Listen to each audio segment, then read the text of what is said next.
ہم نے کورٹ کو بتایا کہ پچھلی سماعت سے لے کر آج تک کیا پروسیڈنگز ہوئی ہے، ایک اور نیا پرچہ سامنے آیا ہے، تو ہم نے یہی ریکویسٹ کی کہ جب تک وہ رہا نہیں ہوتا یہ پٹیشن اوپن رکھی جائے.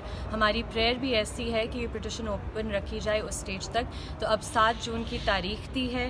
آج ادھر کشمیر میں ان کی بیل ہیئرنگ ہے، تو ہمیں امید ہے وہ گھر پہنچ جائیں گے انشاءاللہ. یہ بتا دیں آج کورٹ میں جو ایڈیشنل اٹارنی جنرل تھے انہوں نے کیا کہا، کیونکہ وہ کہہ رہے تھے کہ فزیکل ریمانڈ بھی ہے شاید کسی کیس میں. ایڈیشنل اٹارنی جنرل یہ بات کر رہے تھے کہ اپیرنٹلی کوئی 4 یا 6 روزہ جسمانی ریمانڈ تھا.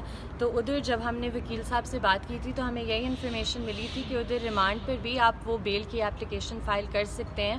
تو اس لیے ہم نے کہا کہ شاید پاسبل ہے کہ وہ آج بھی گھر آ سکتے ہیں، لیکن جب تک وہ گھر نہیں آتے تب تک یہ کیس اوپن ہی رہنا چاہیے. ابھی تک ان پہ کتنی ایف آئی آرز ہیں؟ اس حوالے سے کوئی کنکریٹ چیز کورٹ میں بتائی گئی؟ جی، اس پہ کورٹ نے بھی پوچھا کہ کیا کوئی اور پرچے ہیں ان کے خلاف. تو